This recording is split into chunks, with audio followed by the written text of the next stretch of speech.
L'interview vérité de Karim Benzema, Marco Verratti qui livre sa version sur Luis Enrique, son départ du PSG et sa vie nocturne. Et une très bonne nouvelle pour Eduardo Camavinga, c'est le programme du journal du foot numéro 1390. Karim Benzema se confie, l'attaquant français est revenu sur les raisons de son arrivée cet été en Arabie Saoudite alors qu'il avait la possibilité de prolonger d'une saison jusqu'en 2024 au Real Madrid. Il estime qu'il était arrivé au bout d'une aventure, voulait un nouveau défi après avoir tout gagné avec le club merengue. Il explique aussi que l'Arabie Saoudite est quoi qu'il arrive un pays qui l'a toujours attiré en tant que musulman. Il voulait aussi participer à ce projet monumental de développement de la Saudi Pro League. Il explique avoir été surpris aussi par le niveau de jeu du championnat saoudien en arrivant cet été et évoque la passion des supporters également.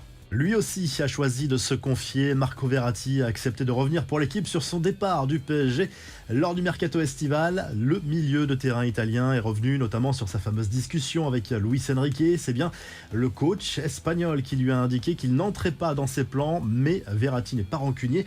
Sur le mercato, le natif de Pescara a expliqué pourquoi il avait opté pour le Qatar et à l'Arabie, alors que le Barça et le Bayern Munich sont venus se renseigner. Je voulais vivre une autre expérience, je n'avais pas envie d'aller dans une autre équipe en Europe où j'aurais pu affronter le PSG, a lâché Verratti qui assume par ailleurs d'avoir pris du plaisir en dehors des terrains à Paris. Lui assure que sa vie nocturne n'a pas pesé sur ses performances. Il critique aussi les journalistes qui ont exagéré les rumeurs sur son hygiène de vie selon lui. Les infos en bref, on l'évoquait hier du changement à l'Olympique de Marseille. Le départ du directeur du football, Javier Ribalta, est confirmé. Le club se réorganise en interne et attend désormais un renfort au poste de directeur sportif. Le nom de Mehdi Benassia circule dans les couloirs du stade Vélodrome.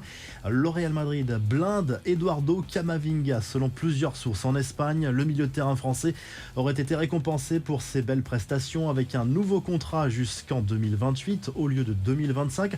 Le tout avec une revalorisation salariale et une nouvelle clause libératoire fixée à 1 milliard d'euros. Chelsea veut encore casser sa tirelire après des mercatos de folie. Le club anglais rêve d'attirer Victor Osimhen, dont l'avenir à Naples est incertain. Une offre pourrait intervenir dès cet été, selon ESPN.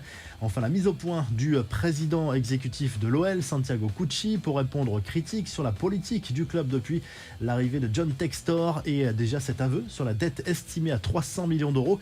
Pas vraiment rassurant, même s'il assure que le propriétaire américain peut assumer cette situation sans problème. Pour gagner de l'argent, l'OL pourrait céder la section féminine et vendre la LDLC Arena, située à côté du Groupama Stadium.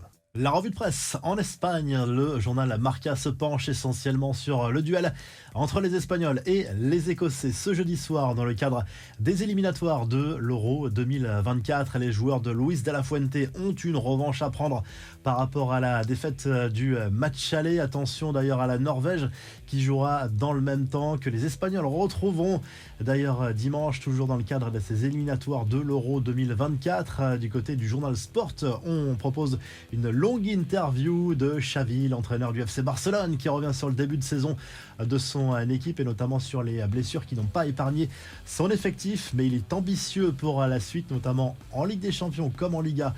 D'ailleurs, et du côté de l'Italie, la Gazette dello Sport se penche sur la pression qui pèse sur les épaules de Simone Inzaghi cette saison parce que l'Inter Milan est désigné comme le grand favori pour remporter le Scudetto cette saison. Mais pour le moment, c'est l'AC Milan qui est en tête de la Serie A. Le quotidien italien qui évoque également le refus d'Antonio Conte de venir entraîner le Napoli. Et pour le moment, ça sauve la tête de Rudy Garcia sur le banc napolitain. Si le journal du foot vous a plu, n'oubliez pas de liker et de vous abonner. Et on se retrouve très rapidement pour un nouveau journal du foot.